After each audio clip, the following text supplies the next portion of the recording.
je vais reprendre les trois organisations du livre, hein, où je tiens beaucoup à ma spirale, c'est-à-dire que là c'est 3 colonnes, mais il faut dire que tout est tressé ensemble. Hein. Et j'ai surtout parlé de l'espace la semaine dernière. Hein. En gros, ben, le plan de l'Évangile, c'est un plan en 2 parties. Hein, le ministère en Galilée, et ensuite la montée à Jérusalem et ce qui se passe à Jérusalem.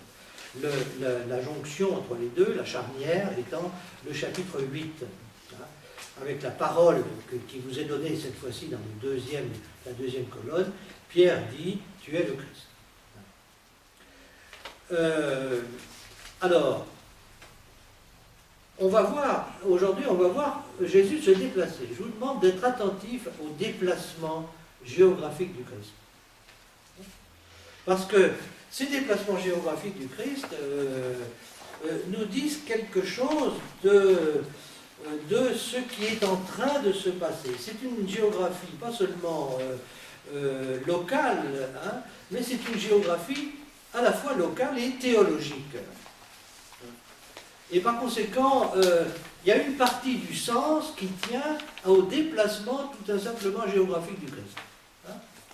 Je parlais de ce grand déplacement tout à l'heure de la Galilée à Jérusalem, qui va être crucial, puisque c'est le mot qui convient, ça va être la croix. Hein. Mais il y a d'autres déplacements qui sont extrêmement significatifs qu'on va découvrir dans les séances qui viennent.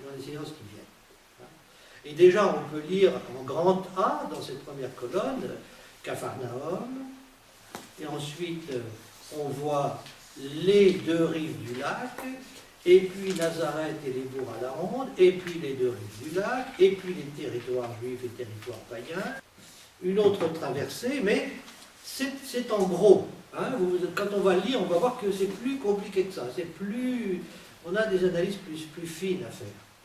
Et je passe maintenant, puisqu'on ne l'a pas vu la dernière fois, dans la deuxième organisation du livre, hein, qui se tresse avec la première, hein, selon le développement du drame. En effet, très vite, il y a un drame qui va se développer. Le parcours, je l'ai dit la dernière fois, je veux dire que l'écriture du premier évangile, qui est celui de Marc, avait pour but de répondre à la question qu'est-ce qu'il faut faire pour être chrétien? Il faut suivre Jésus sur son parcours. Et Jésus, sur son parcours, on va l'apprendre peu à peu, c'est le développement de quelque chose de dramatique. La vie n'est pas un long fleuve tranquille pour Jésus. Et donc, c'est peu à peu ce qui va se développer, hein, avec sous-jacente la deuxième question qui sous-tend la première et qui est la plus importante: qui est Jésus? Ça va être la question que tous ces interlocuteurs, ceux qu'ils vont rencontrer de tous ordres, vont se poser tout au long de ce parcours. Et c'est la question que nous sommes avec eux, puisque nous cheminons avec eux, hein, appelés à nous poser tout au long de ce parcours. Il y a quelques notions fondamentales, hein, qui est Jésus? On a déjà 2 réponses, hein, mais qui pour l'instant ne nous apprennent rien parce qu'on ne peut leur donner aucun contenu. Vous vous rappelez, commencement de l'évangile de Jésus Christ, Fils de Dieu. Hein, et puis, peu à peu, d'autres titres du Christ vont apparaître. C'est peut-être la deuxième chose à laquelle je vous demandais de faire attention au fur et à mesure de votre lecture, c'est dans quel personnage se met Jésus pour avancer, pour être avec les autres, hein, et quels sont les titres qu'il se donne à lui-même, et quels sont les titres qu'on lui donne. Quels sont les titres qu'il refuse, et quels sont les titres qu'il ne refuse pas. Hein, voilà. Hein. Donc 2 questions, une question sur l'attention à la géographie, une question attention à qui est le Christ et à partir des titres. Hein.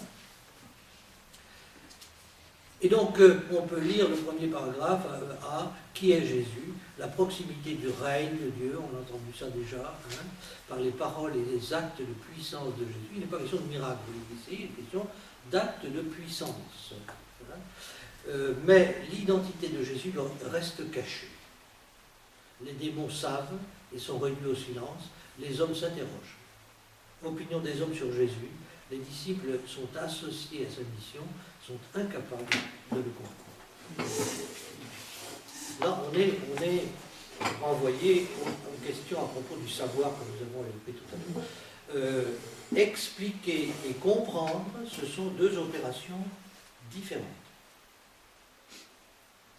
Expliquer, ça veut dire qu'on est dans le savoir. Hein. Comprendre, on est dans une autre opération.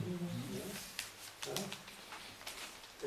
C'est l'opération dans laquelle le savoir est intégré aux relations que nous avons avec les autres. Est-ce que vous voyez la différence? Oui, les relations, elles sont expliquées. Et donc, le relationnel va être très important là-dedans, et ça va être la troisième colonne que nous n'allons pas encore aborder aujourd'hui, que nous verrons la semaine prochaine. Hein. Le troisième lien de notre tresse, c'est une organisation du livre selon les rapports entre les personnes. Bon, j'arrête là parce qu'autrement on va... Hein, mais c'est pour ressaisir un peu les... On n'a pas été très loin dans notre lecture la semaine dernière, hein, la fois précédente, on a fait une page. Hein. Donc aujourd'hui on va... comme le début de l'évangile, le premier chapitre est très important, on va recommencer notre lecture à partir du premier chapitre. Hein. Et on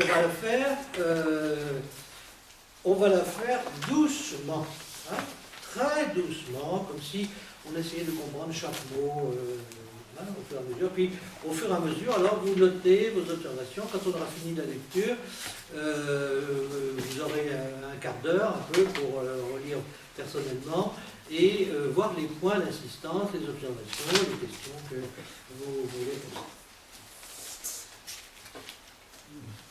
Alors, toujours on a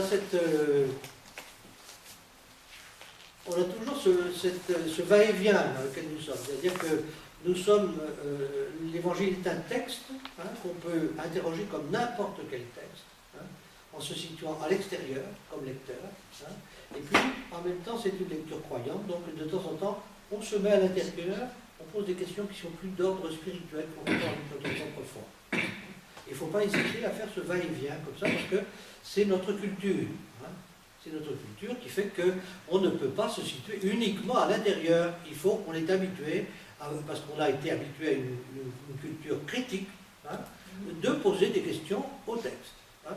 Et même si c'est un peu, quelquefois, à la limite des questions qu'un croyant peut poser, parce qu'on nous a dit qu'autrefois, il ne fallait pas poser de questions.